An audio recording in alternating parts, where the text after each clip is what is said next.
Estamos llegando a la parte final de la carta a los romanos. Un poco de nostalgia realmente me ha dado, ¿no? Es la primera vez que atravesamos todo un libro de las Escrituras de corrido y ha sido una experiencia fascinante todo lo que el libro de Romanos, el apóstol Pablo, inspirado por el Espíritu Santo, transmite en esta sabiduría. Escribiendo él desde Corinto, probablemente casi cerca de terminar su ministerio, escribe esta carta, ¿no? Llena de sabiduría, habiendo terminado ya su tercer viaje evangelístico, escribe esta carta. Y entonces, con toda esa sabiduría, obviamente dada por el Espíritu Santo y la experiencia, él nos transmite esta carta. Hemos atravesado desde Romanos 1, 2, 3, entendiendo de que no importa qué clase de persona podamos ser, si somos religiosos o no religiosos, si somos judíos o no judíos, nada nos hace salvos ni aceptos al Señor, sino es la gracia de Él a través de Jesucristo. Vemos que Él mismo es el proveedor de una salvación para el hombre. Y la semana anterior, Carlos ya nos estaba hablando de cómo debe ser nuestro comportamiento de los débiles y los fuertes. Y creo que para muchos fue una enseñanza, tal vez escuchada para muchos por primera vez. Y para otros fue el hecho de poner sólido el entendimiento de que no estamos llamados a contender, que no estamos llamados a que el uno crezca desproporcionadamente y el otro se quede siendo un bebé de 20 años en el cristianismo, sino que lo que el Señor nos está llamando es que los que tengamos mayor madurez, los que seamos fuertes en la fe, porque así se ve Pablo a sí mismo, y creo que alguien que presida la congregación creo que también debe ser fuerte en la fe. Entonces, de esa misma manera, creo que los que somos fuertes en la fe no debemos de contender ni aplastar al que es débil en la fe, sino lo que debemos de hacer es tener una relación de amor con esa persona, no con el fin de que, ay, pobrecito, siempre siga siendo débil, no, sino más bien por el contrario, buscando su madurez, buscando su crecimiento. No podemos estar en la iglesia por años y seguir siendo igual de infantiles que cuando llegamos. Y el capítulo 15 continúa hablando sobre este mismo tema. Recuerden que la división por capítulos no es como se escribieron los títulos, el libro original, las escrituras originalmente. Esto aparece posteriormente. Por eso yo creo que aquí hay una desafortunada división de los capítulos, porque el 15 continúa hablando exactamente lo que el 14 está haciendo. Y entonces los voy a invitar comenzando desde Romanos 15:1. Así que los que somos fuertes debemos soportar las flaquezas de los débiles y no agradarnos a nosotros mismos. Cada uno de nosotros agrade a su prójimo en lo que es bueno para edificación, porque ni aun Cristo se agradó a sí mismo, antes bien, como está escrito, los vituperios de los que te vituperan cayeron sobre mí. El 4 dice, porque las cosas que se escribieron antes para nuestra enseñanza se escribieron a fin de que por la paciencia y la consolación de las Escrituras tengamos esperanza. Pero el Dios de la paciencia y de la consolación os dé entre vosotros un mismo sentir según Cristo Jesús, para que unánimes a una voz glorifiquéis al Dios y Padre de nuestro Señor Jesucristo. El apóstol Pablo está hablando de la responsabilidad que un creyente fuerte tiene con un creyente débil. Y dice que debemos de soportar las flaquezas de los débiles. ¿Cómo soportamos las flaquezas de los débiles? Al menos he encontrado en el mismo libro de Romanos 10 características o 10 responsabilidades que deberíamos tener con el creyente débil. La primera, dice la Escritura que debemos recibir al creyente débil como Dios nos ha recibido a cada uno de nosotros. Porque cuando Cristo nos recibió, no es que sabíamos lo que hoy podemos saber. Y no es que llegamos santos y puros, como hoy lo somos, no por nuestras obras, sino por lo que Cristo hizo en la cruz. El Señor nos perdonó, el Señor nos levanta, y esa es la misma manera como debemos recibir a un nuevo. No para contender, sino como Él nos recibió. Segundo, no despreciar al creyente débil. No menospreciarlo porque es débil, porque no sabe, porque no tiene entendimiento, entonces yo me crezco delante de él, de ninguna manera. Por tanto, el tercero es no poner piedra de tropiezo en el camino. ¿Podemos nosotros convertirnos en piedra de tropiezo para otros creyentes? Claro que sí. Cuando no estamos mostrando en verdad a Cristo en nuestras vidas y simplemente nos volvemos religiosos, como lo eran en el mismo tiempo de Jesucristo los fariseos, eran piedra de tropiezo. Y de esa misma manera podemos encontrar que en las iglesias puede haber mucha gente fariseica que puede ser piedra de tropiezo para alguien. Y la palabra nos dice, no, de ninguna manera debemos hacer así. Por eso debemos andar caritativamente, es decir, de acuerdo al amor, tenemos que andar caritativamente. Es muy importante que conozcamos cuál es la definición del amor, para que ese amor no sea nada más un amor emocional, sino sea un amor con razón, un amor con propósito, un amor que va más allá de un simple sentimiento, que obviamente lo hemos dicho, el amor conlleva un sentimiento, pero no es un sentimiento, es una decisión y tenemos que ser caritativos. Caritativos quiere decir dadivosos, abiertos, espontáneos para hablar con el débil. Estar dispuestos a sacrificar sus propios derechos y libertades para no arruinar al hermano.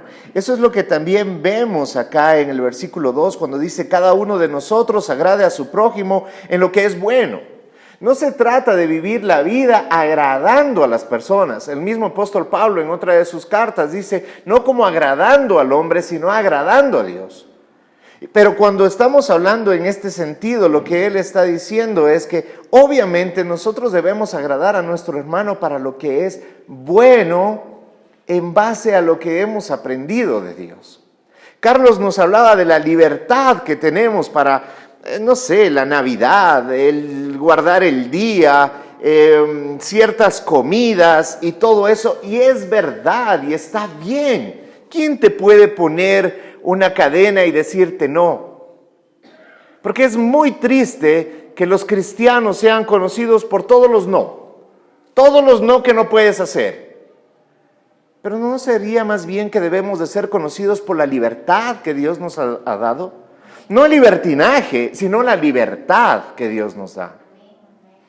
Cuando somos conocidos en esa libertad sabemos de que todo me es lícito, pero no necesariamente no todo me es bueno a mí y también no todo es bueno al prójimo que me ve. Yo puedo tener libertad para comer lo que yo quiera comer, pero si eso pone al débil en duda y lo pone, ¿qué estará pasando? Pongo un ejemplo más claro. Si yo estoy en la playa y me estoy comiendo un ceviche y quiero tomarme una cerveza, no se horroricen, hermanos, no. Pero si lo quiero hacer, tengo la libertad para hacerlo. Ahora, ¿qué pasa si un débil en la fe me ve? ¿Qué va a decir? Pero si el pastor lo hace. Y entonces Él, a causa de mi libertad, puedo ser piedra de tropiezo para Él. Entonces, ¿qué dice la Escritura? Yo me sacrifico, tal como lo hizo Jesús, porque dice, ni aun Cristo se agradó a sí mismo. Agradarse a sí mismo es, bueno, como soy libre y puedo usar mi libertad, entonces me agrado a mí mismo y hago las cosas que a mí me agradan. Pero dice, ni aun Cristo se agradó a sí mismo, sino que tomó ¿qué? Porque cuando Él habla de que los vituperios de los que te vituperaban cayeron sobre mí, no se está refiriendo a alguien más que a Dios. Todo lo que la gente decía sobre Dios, todo lo que la gente se levantó contra Dios, entonces Cristo mismo dice, todo ese vituperio, yo lo tomé. Y entonces nosotros no deberíamos actuar de la misma manera que Cristo nos enseña. No porque es una obligación, no hagas eso porque te vas al infierno. No hagas eso porque o si no Diosito te va a castigar. Eso es falso. No lo hago porque tengo un entendimiento que debo guardar a mi prójimo y que tengo que sacrificarme por lo que es bueno para él. ¿Sí? Entonces, cuando estoy hablando en ese sentido, tenemos la misma libertad de la que Carlos nos habló y nos enseñó en el capítulo 14. Pero esa misma libertad nos transfiere una responsabilidad. ¿Sí? Como decía el apóstol y profeta, el hombre araña, todo gran poder trae consigo una gran responsabilidad. ¿Sí? Entonces, la libertad que nos está dando el Señor viene consigo una responsabilidad. ¿De qué? De cuidar y proteger a nuestro hermano que es más débil. ¿Se está entendiendo, verdad? Debemos perseguir la paz en el cuerpo de Cristo. Obviamente, cuando persigo la paz, estoy persiguiendo el propósito del Señor. No en que no haya conflicto, sino que en medio de los conflictos podamos encontrar la solución. Podamos encontrar el equilibrio. Podamos encontrar los acuerdos basados en las Escrituras. El concepto de paz que tiene el mundo no es el concepto que Cristo nos dejó cuando dijo, mi paz os dejo, mi paz os doy.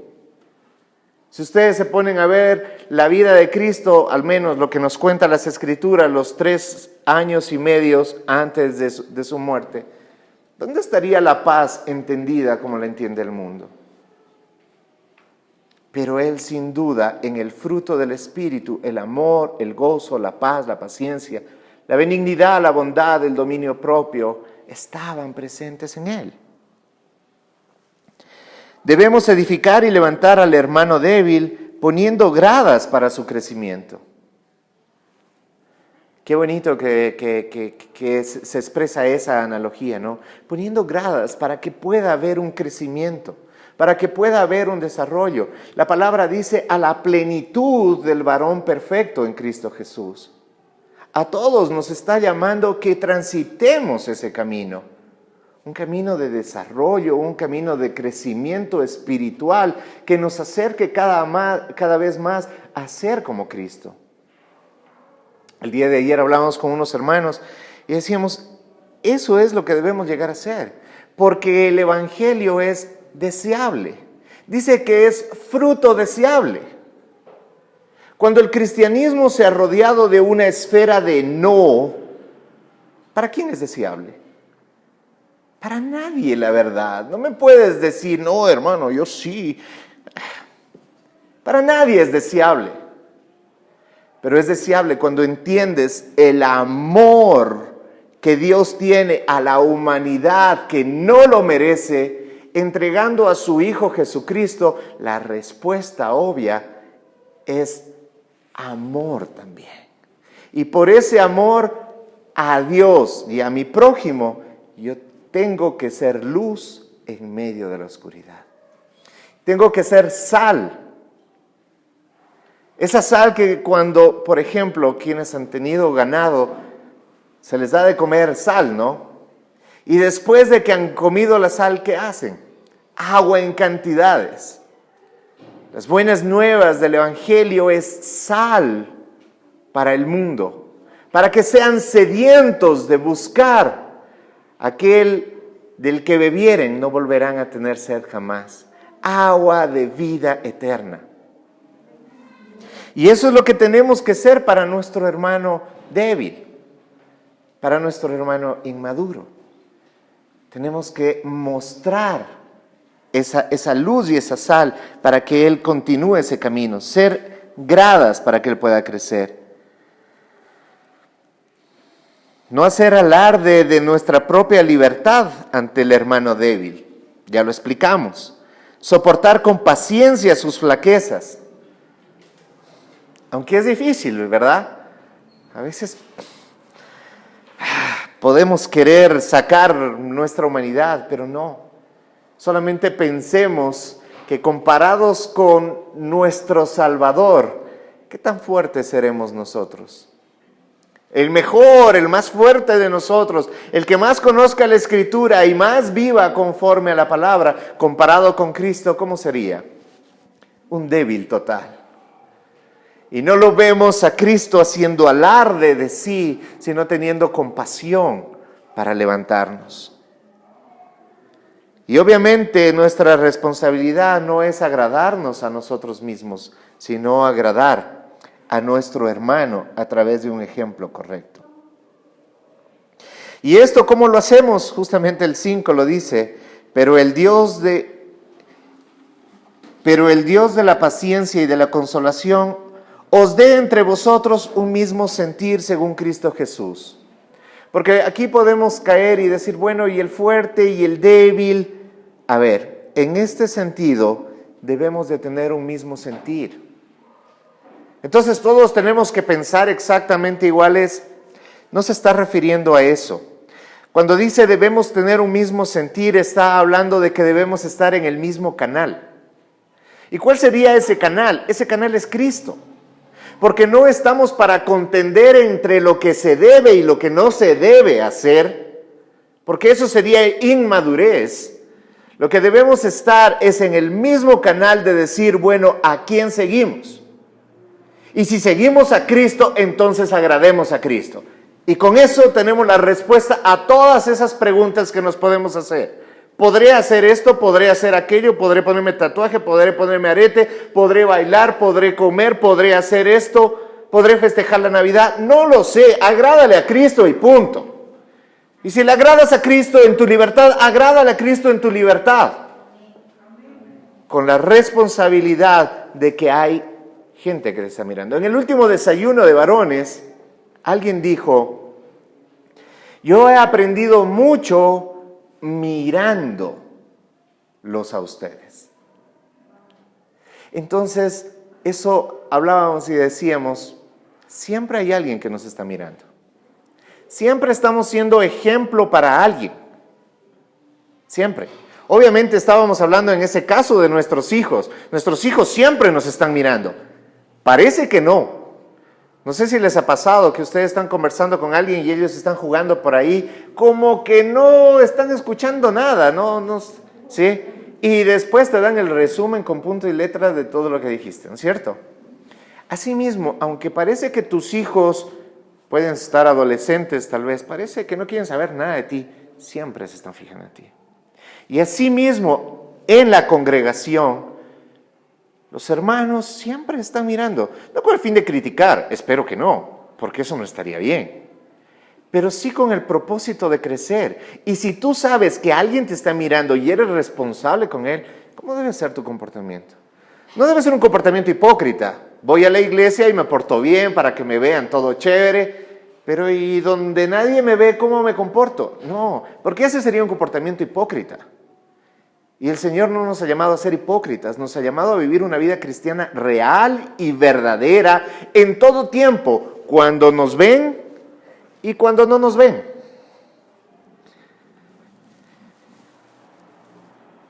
Luego Pablo continúa hablando del evangelio a los gentiles. Dice, por tanto, recibíos los unos a los otros como también Cristo nos recibió. Estoy leyendo el versículo 7. como Cristo nos recibió para gloria de Dios. El 8 dice, pues os digo que Cristo Jesús vino a ser siervo de la circuncisión para mostrar la verdad de Dios, para confirmar las promesas hechas a los padres y para que los gentiles glorifiquen a Dios por su misericordia, como está escrito. Y aquí cita varias porciones del Antiguo Testamento. Por tanto, yo te confesaré entre los gentiles y cantaré tu nombre. Y otra vez dice, alegraos gentiles con su pueblo. Y otra vez, alabad al Señor todos los gentiles y magnificadle todos los pueblos. Y otra vez dice Isaías, estará la raíz de Isaí. Y el que se levantará a regir los gentiles esperan en él. Tomemos en cuenta algo que es importante, que Pablo ya lo viene hablando en ocasiones anteriores y hoy ya lo profundiza aún más. Él es claro y nos dice, toda la escritura del Antiguo Testamento está hablando al pueblo de Israel. Las promesas de Abraham, las promesas a David, no son promesas para nosotros, son promesas para Israel. Dios cuando prometió un Salvador, lo prometió al pueblo de Israel, no lo prometió a los gentiles. Entonces es el pueblo de Israel el que tiene las promesas, y eso Pablo mismo lo dice. Ellos tienen las promesas, y ellos estaban esperando, y aún muchos siguen esperando, la venida de su Salvador. Y entonces cuando habla aquí de los gentiles, está diciendo, a los gentiles no se les prometió nada. Los gentiles no estaban esperando nada. Pero igual les fue dado por gracia, por pura misericordia de Dios, porque no era una promesa, no era un pacto con nosotros. No era un pacto con nosotros, era un pacto con su pueblo. Y ya lo hemos explicado, nosotros no somos judíos ni israelitas ni de cerca. No lo somos. No podemos judaizar la iglesia. La iglesia está conformada en su mayoría por gentiles, por nosotros. Y a nosotros no se nos hizo esas promesas, pero esas promesas nos alcanzaron por la gracia de Dios. Y cuando eso nos alcanza, entonces Pablo dice, por tanto yo confesaré entre los gentiles y cantaré tu nombre. Y otra vez dice, alegraos gentiles con su pueblo. Alegraos gentiles, alegraos iglesia. Porque la salvación ha llegado por pura gracia y amor de aquel que nos amó para no negarnos a su Hijo. No sé si lo entiendes, no era promesa para nosotros. A veces como que decimos, a ver, espérate, pero Él murió por toda la humanidad. Sí, pero no era la promesa para nosotros. Durante 4,000 años el Señor está hablando a su pueblo y a su pueblo le está diciendo, no se les apareció a los romanos, a los griegos, ¿sí? No se les apareció y les dijo, a ustedes también les enviaré un Salvador. No, definitivamente a los gentiles no estaba dada esa gracia. Pero cuando a los suyos vino y los suyos no le recibieron, entonces está dada para todos. Y entonces dice, alegraos gentiles, alabad al Señor todos los gentiles, alabad al Señor todos los gentiles y magnificarle todos los pueblos.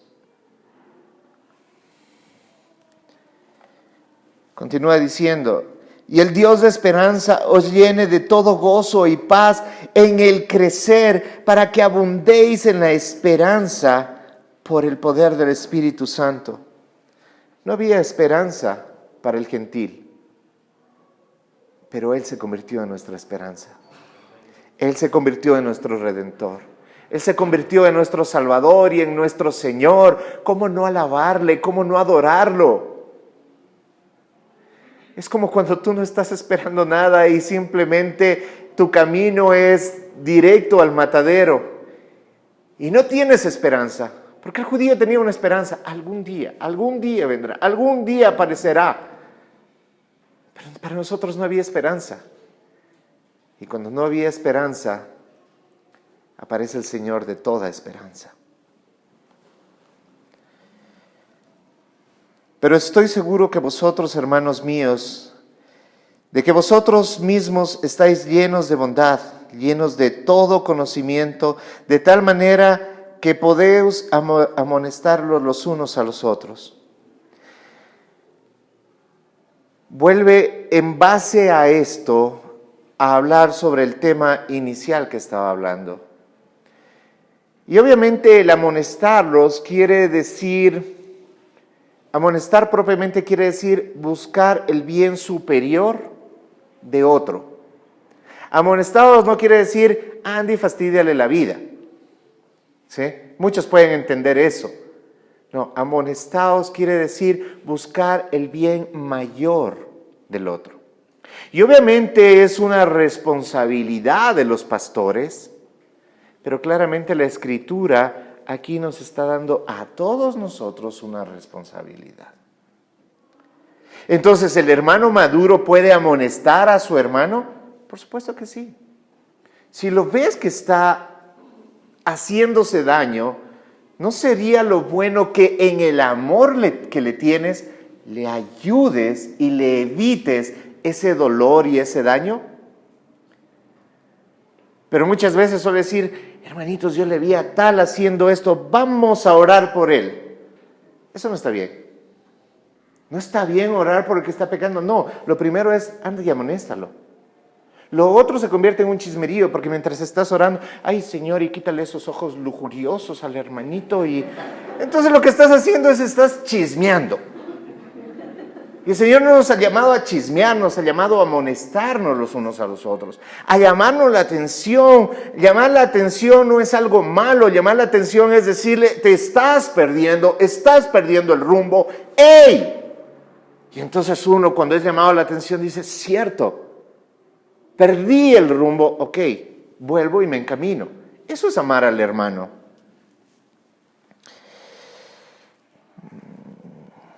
Mas os he escrito, hermanos, en parte, el 15, con atrevimiento, como para hacerlo recordar por la gracia que de Dios me es dada, para ser ministro de Jesucristo a los gentiles, ministrando el evangelio de Dios para que los gentiles les sea ofrenda agradable, santificada por el Espíritu Santo.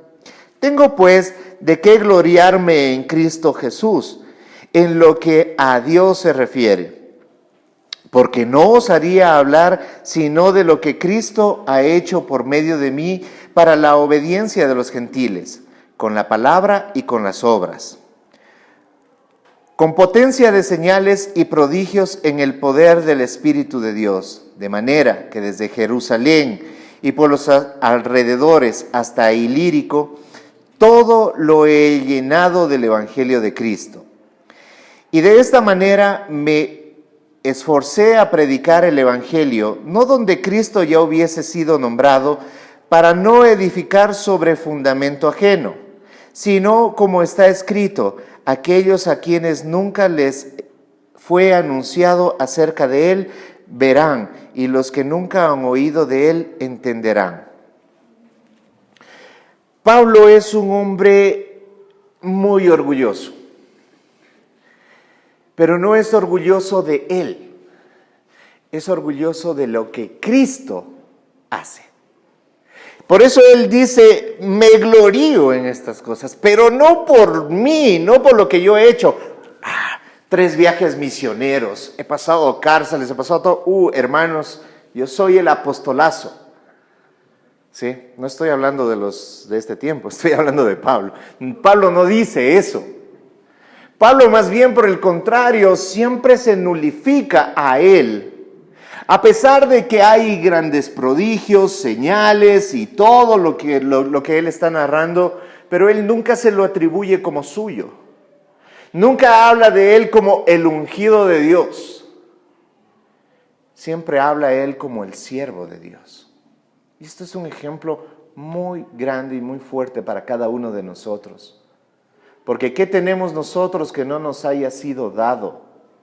Nadie tiene nada si no ha venido de parte de Dios. Por tanto, la gloria y la honra siempre será para Él. Y entonces Pablo habla de cómo él ha predicado, y él dice, con la palabra y con obras. Y esa es la forma de predicación. ¿Qué se debe predicar? Esto. Esto es lo único que se debe predicar. Yo sé que uno puede decir, bueno, yo me apoyo en otros documentos y otras cosas. Lindo, perfecto. Qué lindo es leer muchos libros de tantos hombres cristianos. Háganlo. Por favor, háganlo. Pero todos esos libros nos tienen que llevar a la palabra del Señor. Puede sonar lindo un pensamiento, puede sonar lindo cualquier cosa, pero si no está focalizado en la palabra de Dios, no importa. Será solamente entendimiento humano. Y Pablo dice, sí, con la palabra, pero no solamente termina ahí. Y dice, y con las obras. Porque podemos hablar lindo, pero nuestro comportamiento y nuestras obras pueden que todo lo que hablemos mancharlo. Y por causa de nosotros mismos, el nombre de Dios sea vituperado. Por eso debemos estar alineados entre lo que predicamos y lo que vivimos. En nuestras casas, ¿por qué los hijos se frustran tan rápidamente con el Evangelio? Porque ven a grandes hombres de Dios en el templo, pero terribles en casa. Hombres y mujeres. Y a veces lo hacemos sin temor. Este no es el lugar para ser santos. Este es el lugar para aprender de las Escrituras, para luego con nuestras obras, donde realmente importa. Aquí no importa qué tan cristiano eres. No importa qué tan alto dices amén, ni qué tan alto levantas manos y te da la chiripiol que te caes al piso y pareces cucaracha aplastada. No quiero hacer mofa de eso, pero ¿eso sirve de algo en la vida práctica y real? En la vida práctica y real depende de la obra que Cristo está haciendo en tu vida a través del Espíritu Santo y cómo estás respondiendo a esa obra. Esa es la verdad. Y eso es lo que Pablo está diciendo. Y Pablo habla y comienza ya a hablar en forma de despedida, porque yo también ya me comienzo a despedir. Comienza a hablar a forma de despedida y dice que él ha estado predicando desde Jerusalén hasta Ilírico y todos sus alrededores. No predicó en una forma recta. Si ustedes ven el mapa, desde Jerusalén hasta Ilírico sí se puede trazar una línea recta, pero él dice que predica en todos los alrededores. Y él en Romanos 1 dice, yo quiero ir a Roma, pero me he visto impedido. ¿Por qué? ¿Por qué se ha visto impedido? Porque primero tenía que cumplir con esto. Por eso él ya tiene sus 3 viajes misioneros. Él ya cumplió la tarea y entonces dice, voy a ir a Roma. Pero nunca fue el propósito de él llegar a Roma y quedarse en Roma. Vamos a leerlo. Roma es de paso, porque él tiene un encargo para Roma. Él es a dejar una ofrenda. ¿Sí? Y luego ir a España. España era el último lugar donde quería llegar Pablo. Y veamos lo que dice. Por esta causa me he visto impedido muchas veces, siguiendo el orden de lo que venimos leyendo. Él está hablando de que ha estado predicando y por esa causa se ha visto impedido muchas veces de ir a vosotros. Pero ahora, no teniendo más campo en estas regiones y deseando desde hace muchos años ir a vosotros, cuando vaya a España iré a vosotros, porque espero verlos al pasar y ser encaminado allá por vosotros, una vez que haya gozado con vosotros. Mas ahora voy a Jerusalén para ministrar a los santos, porque Macedonia y Acaya tuvieron a bien hacer una ofrenda para los pobres que hay entre los santos que están en Jerusalén, pues les pareció bueno y son deudores a ellos. Aquí voy a hacer un pequeño stop. Macedonia y Acaya hacen una ofrenda para Jerusalén. Y Pablo lo explica y dice, de Jerusalén salió para nosotros ofrenda espiritual. ¿Recuerdan lo que les dije? No era para nosotros las promesas, pero salió para nosotros. Desde el pueblo de Israel salió para nosotros una ofrenda espiritual. Y como lo dice Pablo más adelante, los griegos, los gentiles, dicen, ¿cómo no hemos de sembrar nosotros, en cambio, lo material en aquellos que están pasando necesidad? En Jerusalén había mucha pobreza en ese tiempo, y la iglesia de Jerusalén era una iglesia muy pobre. No era pobre, era muy pobre. Y los griegos deciden hacer una ofrenda, que no creo que buscaron la monedita más pequeña, sino la ofrenda, como hemos aprendido, es algo planificado. Y levantaron una ofrenda grande y la fueron a llevar a Jerusalén. No fue una ofrenda para Pablo. Pablo, ahí está, cómprese un Mercedes, cómprese una linda casa, el siervo de Dios. No, tenga la ofrenda. ¿Para qué? Para que le sirva a otros, para que le lleve a otros. Y entonces continuamos y dice desde el 27, pues les pareció bueno y son deudores a ellos, porque si los gentiles han sido hechos partícipes de los bienes espirituales, deben también ellos ministrarles de los materiales. Fíjate cuánta enseñanza hay en esto. Así que cuando haya concluido esto y les haya entregado este fruto, pasaré entre vosotros rumbo a España, y sé que cuando vaya a vosotros llegaré con abundancia de la bendición del Evangelio de Cristo. Pero os ruego, hermanos, por nuestro Señor Jesucristo y por el amor del Espíritu, que me ayudéis orando por mí a Dios, para que sea librado de los rebeldes que están en Judea, y que la ofrenda de mi servicio a los santos en Jerusalén sea acepta, para que con gozo llegue a vosotros por la voluntad de Dios, y que sea recreado juntamente con vosotros, y el Dios de la paz sea con todos vosotros. Amén.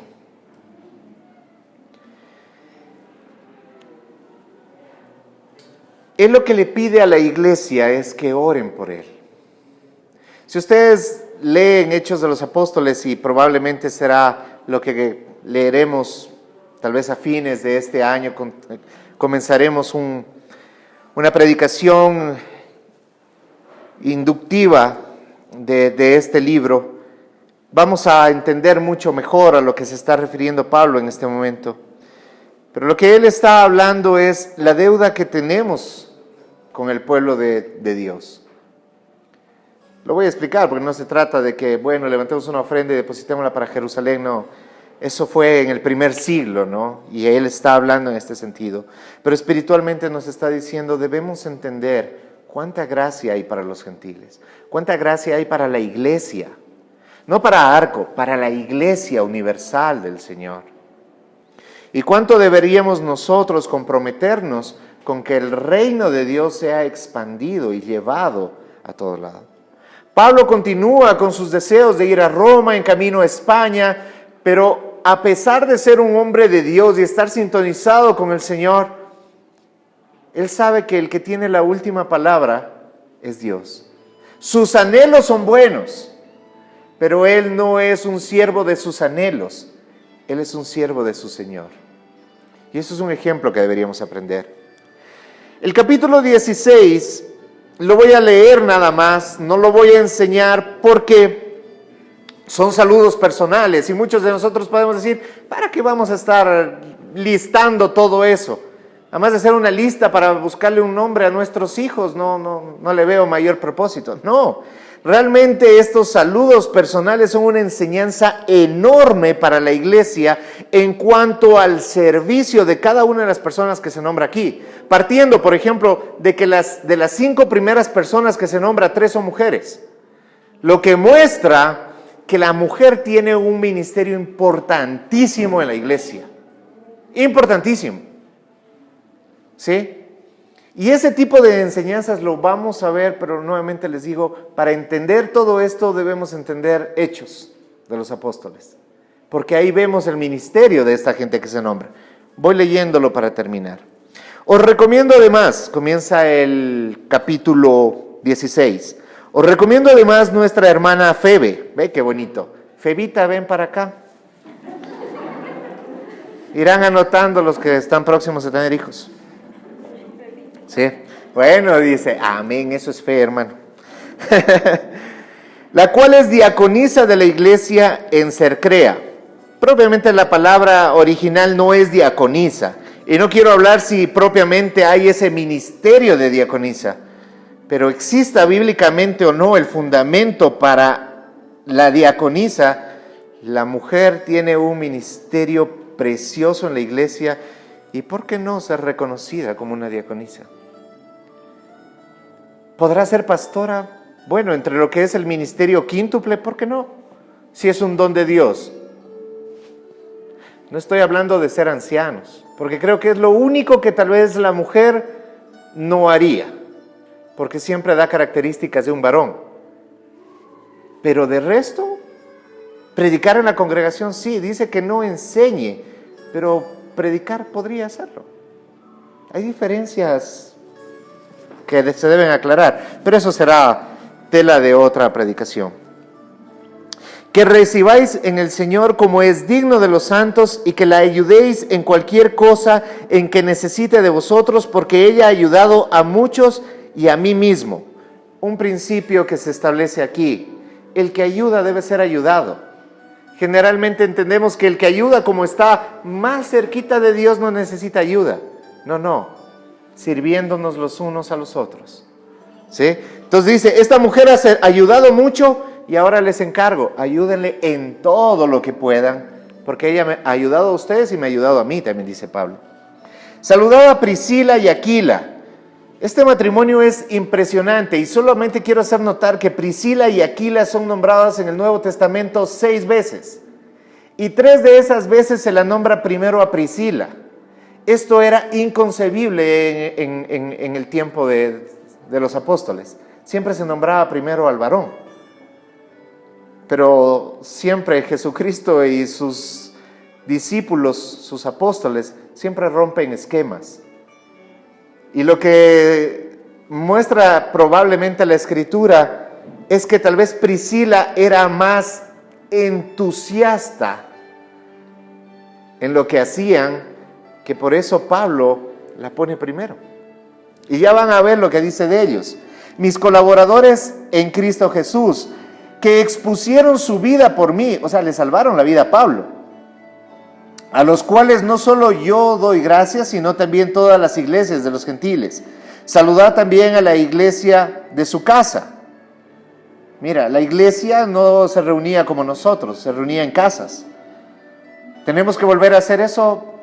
Sí, tenemos los grupos pequeños, pero no está mal que nos reunamos así. Saludar a Epeneto. Ve qué lindo, Epeneto. Amado mío, que es el primer fruto de Acaya para Cristo.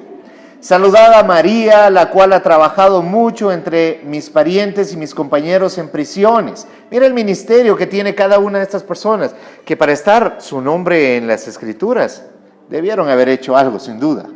Los cuales son muy estimados entre los apóstoles y que también fueron antes de mí en Cristo. O sea, recibieron el Evangelio antes que Pablo. Saludar a Amplías, amado mío en el Señor. Saludar a Urbano, nuestro colaborador en Cristo Jesús. Y a Estaquis, amado mío. Saludar a Apeles, aprobado en Cristo. Saludar a los de la casa de Aristóbulo. Hijo. Aristóbulo. Y es verdad la corrección, porque más acá adelante vamos a ver que hay nombres que son masculinos y femeninos, y depende el acentuado para saber si se refería a un hombre y a una mujer. Entonces está bien la corrección. Saludar a Herodión, mi pariente. Saludar a los de la casa de Narciso, los cuales están en el Señor. Saludar a Trifena y a Trifosa. Probablemente eran hermanas. Así que si están pensando tener gemelitas, las cuales trabajan en el Señor. Saludar a la amada Pérsida, la cual ha trabajado mucho en el Señor. Saludar a Rufo, escogido en el Señor, y a su madre mía. Saludar a Asincrito, a Flegonte y a Hermas y a Patrobas. Hermanos, no se pongan esos nombres. Carlos, Juan, Manuel, María, lindo, facilito nombrarlos, ¿ya? Saludar a Filólogo, a Julia, a Nereo y a su hermana, a Olimpas y a todos los santos que están con ellos. Saludaos los unos a los otros con ósculo santo. Os saludan todas las iglesias de Cristo. Una breve aclaración. Ósculo santo sí quiere decir un beso santo. La tradición en el pueblo judío era saludarse de esa manera, pero no tiene que ver con algo sexual, sino es con algo santo. Y es algo que se daba el hombre al hombre besando en la frente, o la mujer a la mujer besando en la frente. No era como nosotros de cachetito, ¿no? Y como los argentinos en los dos cachetes, y hombres y mujeres, no.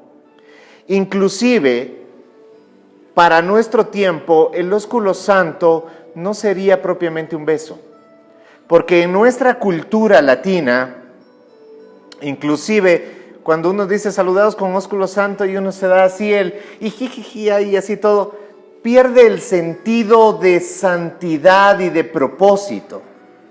Si la cultura nuestra es darnos la mano y ahora tal vez un abrazo, pero como no hay cómo abrazarse, entonces puñito, inclusive cuando das, ¿sí? Eso se podría entender en nuestro tiempo y a nuestra cultura como ósculo santo. Porque a veces tratamos de judaizarnos, y no, dame un ósculo santo. No judaicemos lo que no podemos judaizar.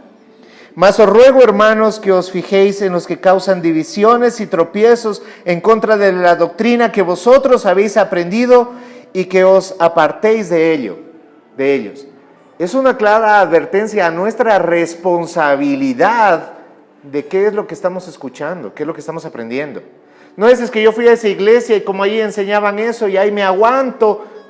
No, estoy aquí para cambiar la iglesia. Eso no pasa, no es nuestra función. El Señor nunca dijo, a ver, ustedes vayan a la iglesia y verán que se predique bien. No, está bien, nosotros tenemos que evaluar eso, pero si no están haciendo eso y al primer llamado de atención no hay oídos, sal de ahí.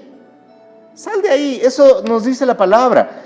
Contra los que predican en contra de la doctrina que vosotros habéis aprendido y que os apartéis de ellos.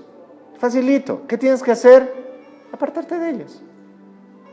Si tú escuchas que aquí no se está enseñando las escrituras y has hablado y has dicho, miren hermanos, yo les llamo la atención en ese sentido, y ves que las cosas continúan igual, huye por tu vida. No te quedes ahí años esperando, ya va a cambiar. No va a cambiar nada. Si no es por el Señor que cambia a las personas, no va a cambiar nada. Tú no cambias a nadie. Sal de ahí. Tú eres responsable de lo que recibes, de lo que te alimentas.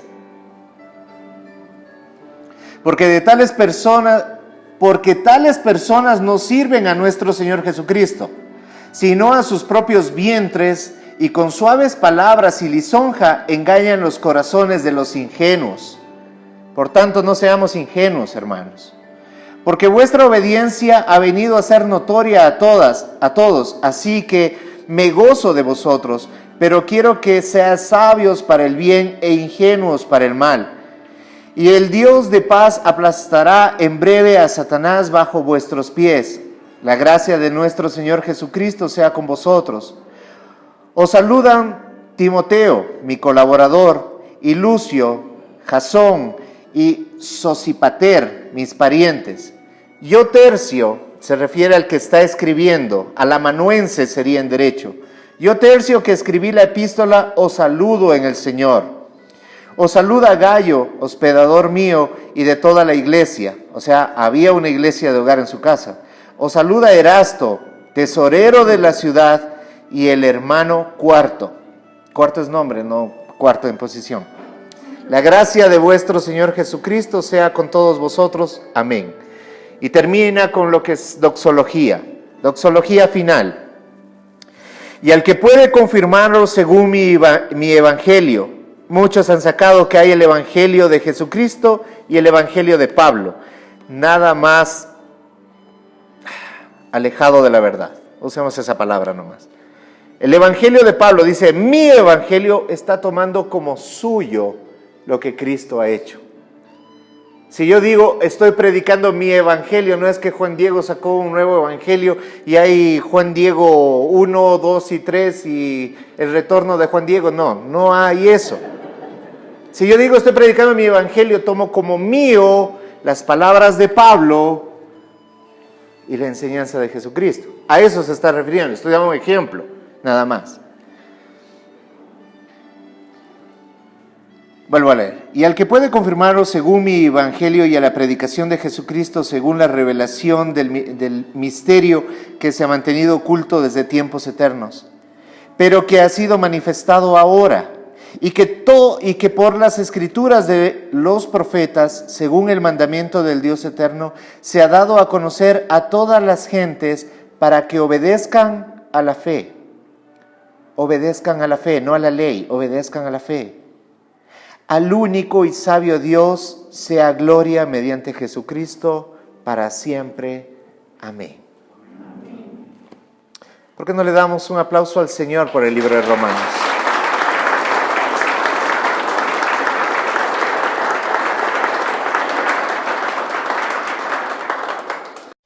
La iglesia es como un arco transporta agua y Cristo es el agua viva.